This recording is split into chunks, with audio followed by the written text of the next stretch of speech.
All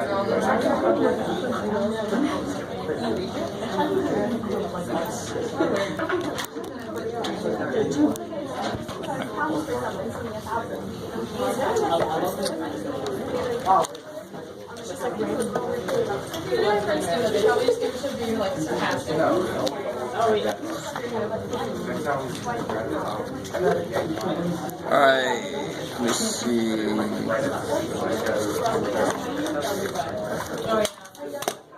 First question, anybody need that Z-score chart?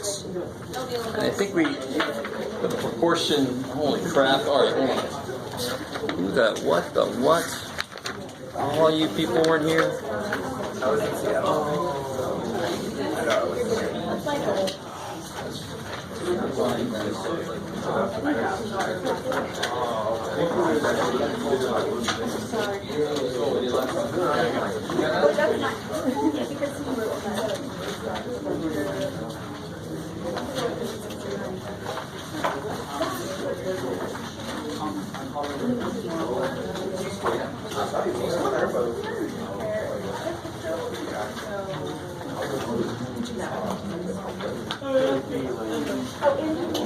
Yeah, I was gonna come today, and then I was just taking it off.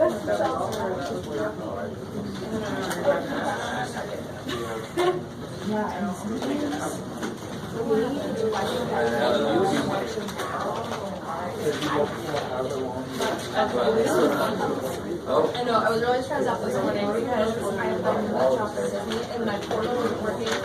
So then I had an email now and they wouldn't reply. So I was like, hey, they were last night. And I woke up and they were like, so I'm like, alright, that's good.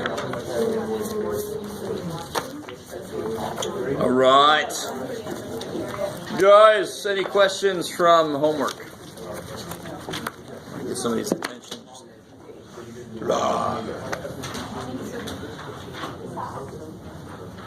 No, it's going that well, all right? Right? It's going? It's doing, something's happening with homework, yes? Yes. It's a really good idea.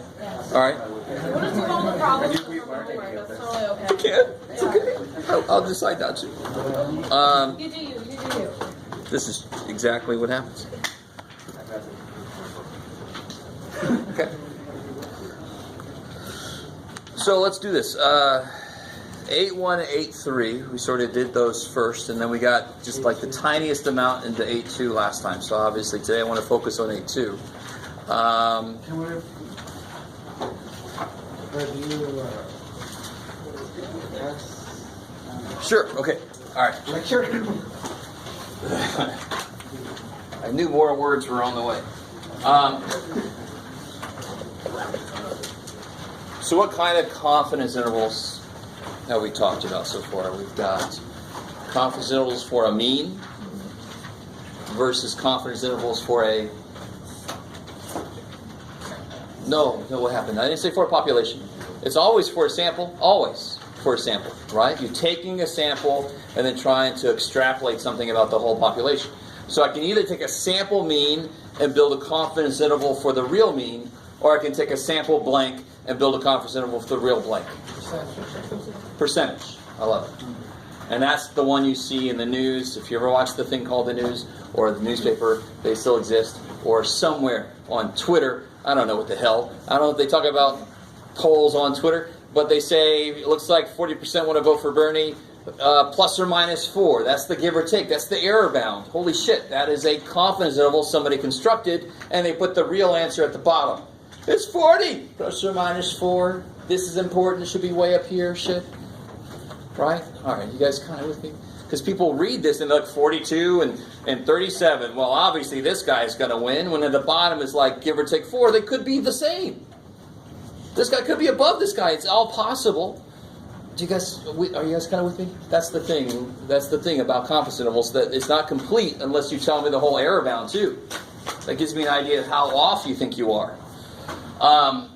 So we have a confidence interval where we find a sample mean, and we use it to catch the real mean, or try to, or be such and so confident that we catch the real mean. So I construct this fishing net, and I throw it out. So if I start at the sample mean and I go up and down this many standard deviations. So wherever the z-score came from, if it came from 98%, then I'm 98% confident, bless you, that I caught the real mean. All right, how are we doing so far? Does this sound familiar? A little bit? We got to recover from the weekend. I know. Some of us in different ways than others. Then we got, leave a little room here. This is the next thing we did. And we built this one on rock and roll. Now I got a song in my brain. We built this one from this one. I don't know if you guys are the same way that we built this one. We built this one. So that's that one. We did the handout last time about percentages. How we doing? Are you still with me a little bit? So what acts like the standard deviation in this? This does. We're going to see this show up again later when I need standard deviations for percentages. This is what I'm going to use because it's in the right place to be a standard deviation. Are you guys with me so far? Yes. I like it. And then what we just filled in last time we started to was, if I don't know the real population standard deviation, I must cover my ass by using a larger score there. And all a t-score is a z-score increased a little bit, all right? Depending on how big my sample is. Let me stop there. So this is just a general overview of what we've done so far. Okay. And then on the side, we got these little, how large of a sample do you need? You got this formula, and you got this formula. That's if the question says, how large of a sample would you need to be within whatever? That's one of those two formulas. Okay, I like it. Okay, so. Okay, cool. All right, so let's do this. Let's kind of, do we want more practice with this one? Okay, yes, okay. Let's do one problem like this, and then I want to focus on this. Because if you know this, you know this. That's all. Yeah. What's the only difference between these two computationally? I'm just using a different chart. Does that make sense? Yeah. I'll do all the same work. I just look at a different chart to get this number. That's all. Ooh. Yeah, maybe. All right. Okay, so let me make a problem that uses this real quick. So we got what do you want from here? Yeah. Cool, I like it. And these will all be on your formula sheet for the future whenever for our next test, right? All I need to tell you to use the one for percentages is I can say I talk to let's say 571 people. Good Lord. And find 483 of them watch Game of Thrones. Anybody watch Game of Thrones? Yeah. Oh shit, maybe I'm off. The rest of you are like, no, too many people watching, it must be crap. Or you're scared. There's certain scenes you've heard of, you're like, I don't want to see that. And I understand completely. I'm like, oh, I'm scarred for life. And so is that person. I want to know, find the 98% confidence interval for the true percentage of people who watch GOTS. Game of Thrones.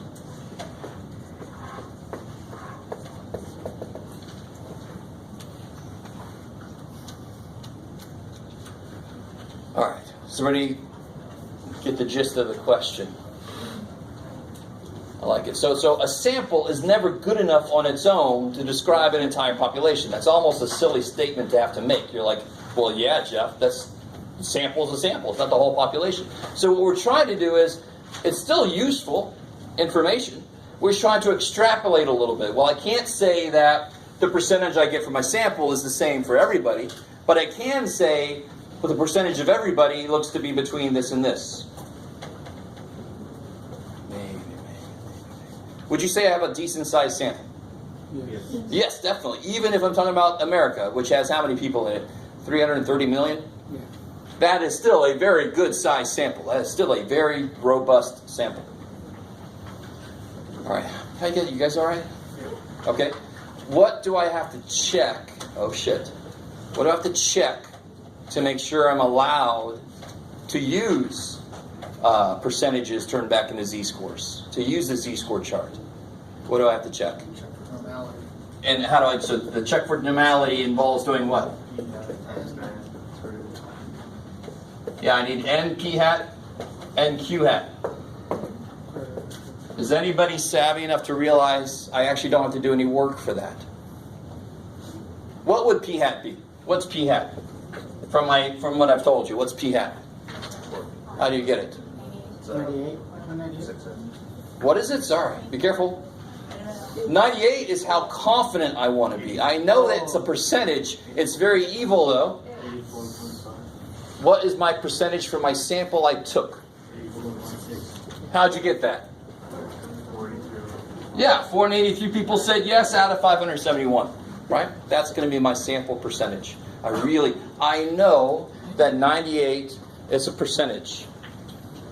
That is not my sample percentage.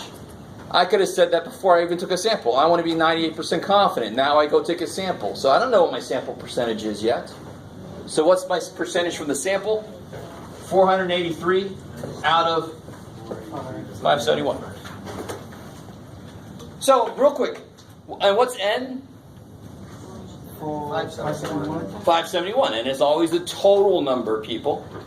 So what is N times this? What is 571 times 483 divided by 571? 480 freaking 3, right? So you can get this. You guys, what did you say it was? 0.846? Yeah. And you can do 0.846 times 571, and you it probably won't come out to be exactly 483, 482.97 or something silly. I'm trying to get you guys to realize. Please, dear God, be with me. Can you guys all get p hat? Yeah. They got to tell you 20 out of 70. You're like, okay, it's 20 out of 70. Let me do that in the calculator. P hat's easy to get. You stop there for a second.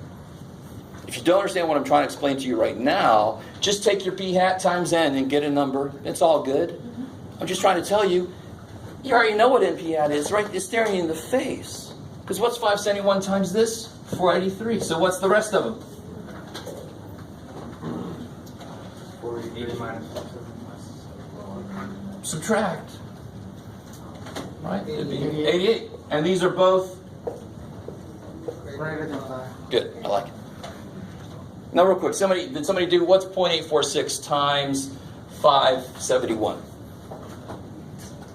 Somebody try that yet? My hand is out of batteries. 483.6. Holy shit, which rounds to 483, right? I mean, so if you want to do that work, feel free. You know, that's fine. But I really want you to realize there it's just staring you in the face. It's the number of successes is what NP hat is. And the number of failures is NQ hat, it's the rest. They're both bigger than 5, which means normal enough. I love it. So I can use the Z-score chart to do stuff. Which is useful because the Z-score chart's got a lot of shit on it, right? Very useful little thing. I like it. Maybe. Okay. Let's see what else we got. Oh, what's Q hat gonna be?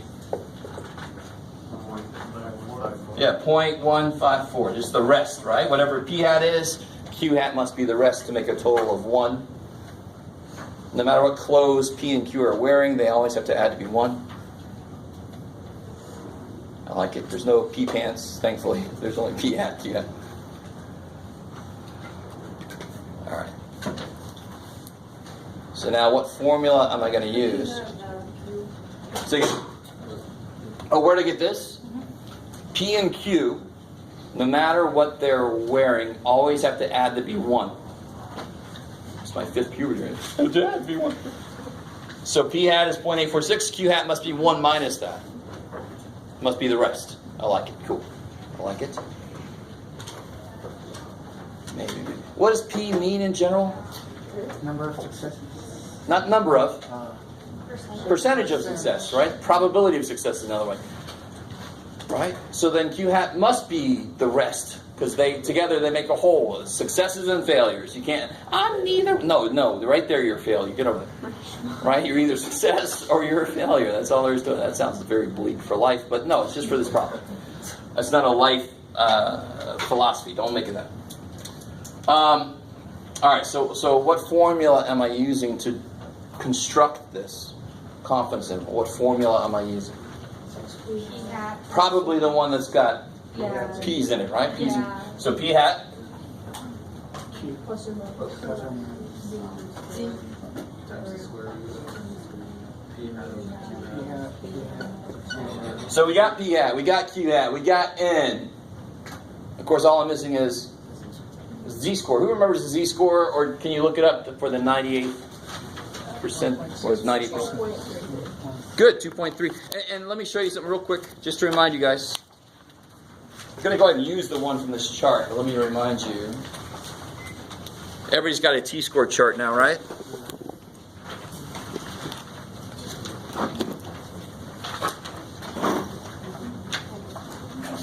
Oh, thank God. All right. Did I bring water?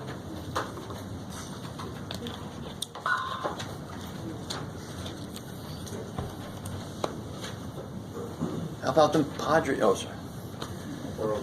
Damn. They really wanted to let us know early. We're going to suck. Guess what? We're just not going to score any runs. We'll score some runs now. They always suck. It's not hard. I know. But, you always have a little hope. You always have a little hope. I'm sorry. I stopped talking about it. All right. What chart is this? This is the what chart? T-score chart. So, but are there Z-scores on this chart? Yes. It's a trick question. So, in case you missed last class, and let me go ahead and fill this in a little bit. Well, shoot, I don't want to do all this right now. Well, let's hold off on this for a second. All I want to use this for right now is to remind you that Z-scores are on this. It's a very detailed chart, so it's kind of nice. I haven't used this symbol yet. A 98% confidence interval looks like this. The book uses this symbol, and it's used a lot. The little Greek fish, right? Alpha, and then alpha represents the area outside. It always represents the area in the tails, or tail if you have one, but we'll always have two for confidence intervals, right? Yeah. So when I make a confidence interval, bam, I made two tails. So what is alpha in this case? 0.02. So what's half of alpha? 0.01. So this symbol here, if you ever see alpha over 2, is the area in one tail for a confidence interval. I like it. So just in case you see that in the book, that's what that means. So it's the same work we did before. How did we find this the old-fashioned way? You said there's 2% out here, so there's 1% on one side. We looked at 0.01, we got as close as we could, right? But now I don't have to do that. How much area is in two tails? 0.02. Well, how much is in one tail? 0.01. Either way I look at it, I'm in this column here, right? 0.02 in two tails, 0.01 in one tail, I'm in this column. If you want a Z-score, you have to go all the way down. Sure. So there's my Z-score, 2.326. A little more precise than 2.33, which is what we used before when we used the chart that only went out 2 decimal places. On this, if your n-1 equals, say, 83, do you round down to 80? Beautiful. To be more conservative, you go down. We'll see some more of that later. We haven't really done a true problem that uses this yet, if I remember correctly. I know, but we haven't. I don't think we got the form lecture yet. So we'll do one today. Don't worry. All right. You guys kind of with me? So 2.33. We found that before we even knew this chart existed. We used the Z-score chart to find it. But I just want to remind you, Z-scores are on this chart too for these specific situations, but these are the ones that occur the most. This is a 98% confidence interval, this is a 99, this is a 95, this is a 90, this is an 80% confidence interval. It just really sucks. Yeah, I just want to be 80% confident. That's more than normal. All right. So 2.326 is the Z-score we can use. So I'll use 2.326 there.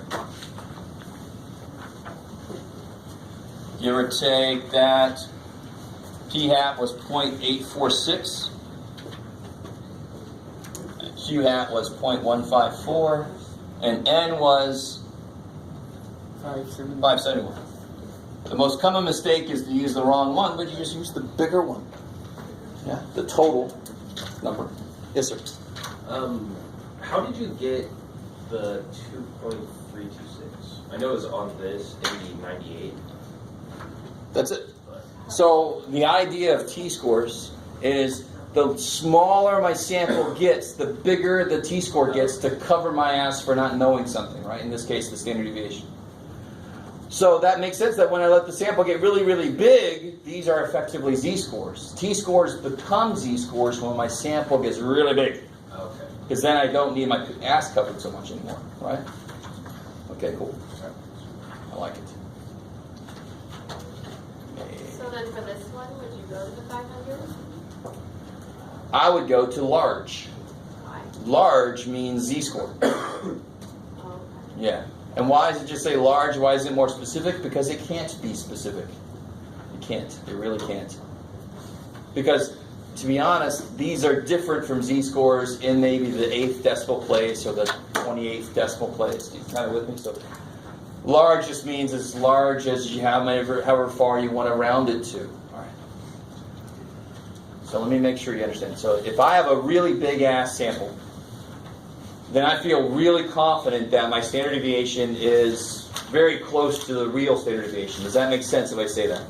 If I took a really big sample of Grossmont students and I found a sample mean and a standard deviation, I'd feel really good that those are close to the real one. You guys understand that? We've known that since day one. When do you start to have problems? When you take a small sample. I could take a sample of 3 Grossmont students and get an average age of 70.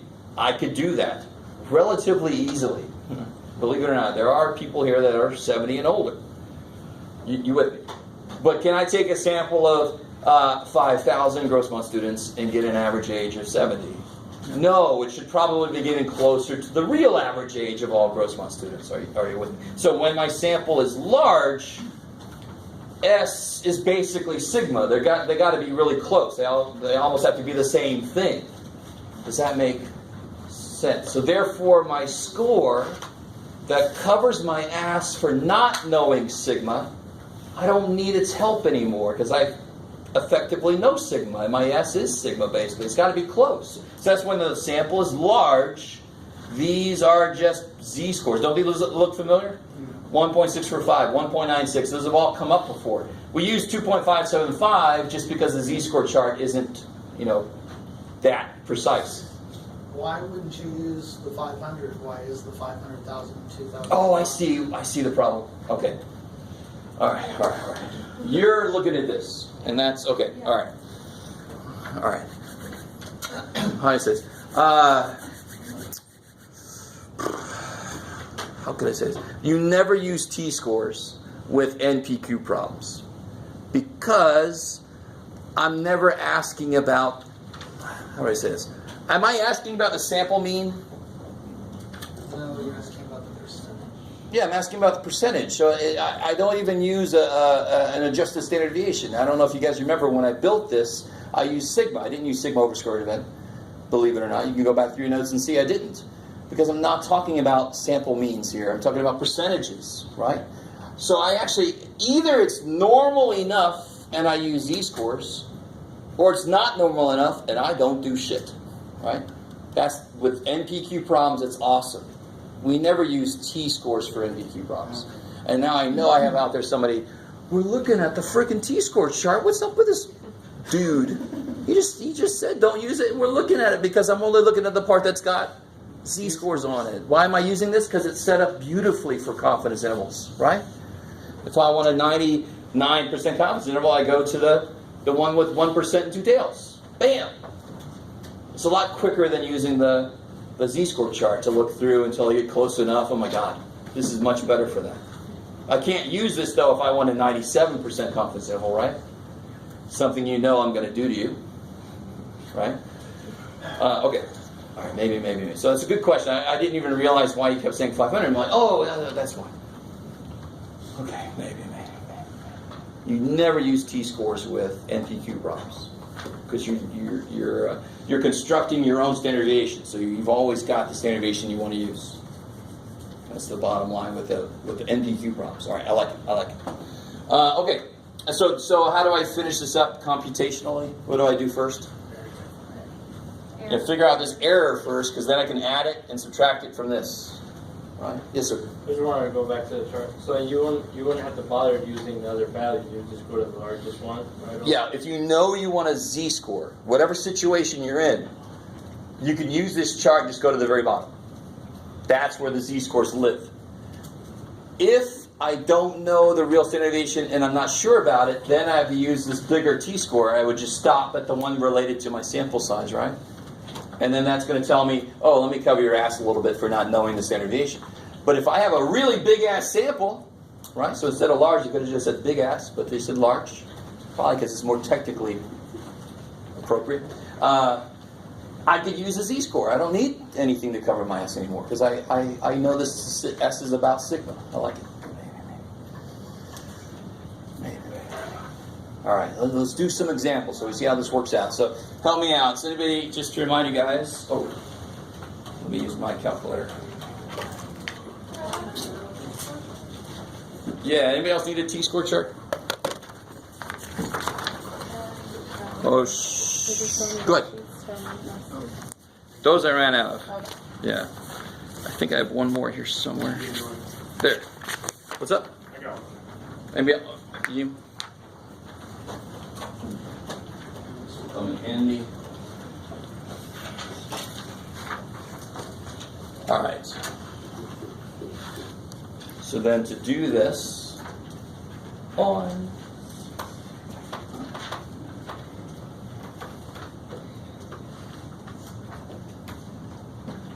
all right, so let's see. So I got 2.326 times the square root.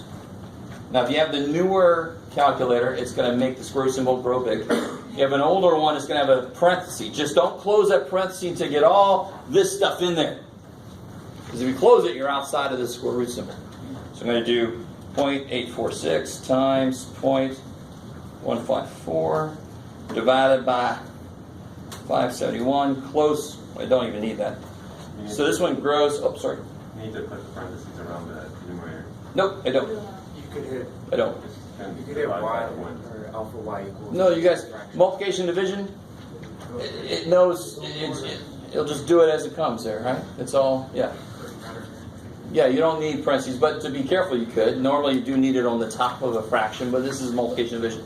For the newer calculators, you can just hit alpha y equals, and it makes it a fraction on the screen. Oh, neat. I'm still learning this. I just recently got one of these. I'm like, sweet. All right. So did you guys get that? Those of you playing along, if you need a calculator, they're up here in my calculator cooler. So what is that again? The error. Exactly. That's how much we think we're off by. So this is our best guess. And this is our best guess simply because it's the only damn thing we got, right? This is the only sample we got. That's our best guess for the real percentage. So then what I'm doing is I'm adjusting it a little bit. I'm saying, okay, let me go up and down so much and say the real percentage is somewhere in here. So we got what is it? 0.0351. So now you just got to take 0.846, add that, and subtract that. So here's kind of what I do. Let me show you something kind of nifty. If you can use it if you like. It's nothing major. So I don't know if I've ever done this before. Store an X. So you can actually hit the button, the little stow button, right there. The little stow button next to the 1. Store in X. This button right there. So now X has that number in it, and then I can just go 0.846 minus X. 0.846 plus X. No, get out of there. Okay, you're good. Let me stop there for a second. And again, that's nothing amazing, but it's a little tiny something, right? Is that what you guys got? 0.811 basically to 0.881. So what can I say then? Oh, you're facing that way entirely. Now, let's face you back this way. What can I say? We are Good. We are farmers. No, we are 98% confident that what? That we made a mistake. No, that the interval. Yeah.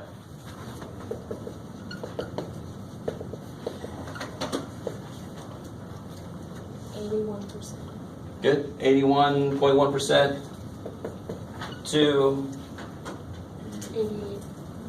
88.1%. What about? Contains the true percentage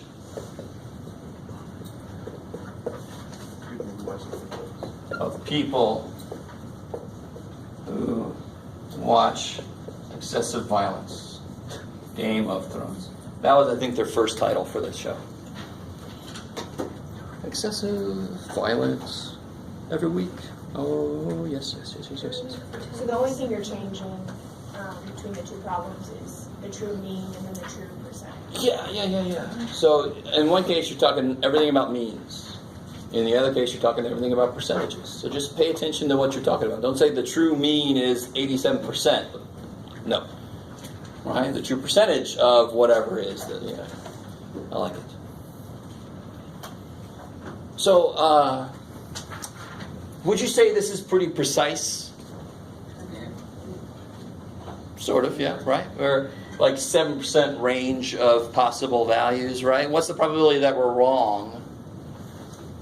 2%. Hey, that's good. It's better than normal, right? It's only 2% chance I'm wrong? Shit, yeah. It's not too bad. All right, maybe. So think about it this way instead. If I made all of you, let's say there's 54 people in here, and I made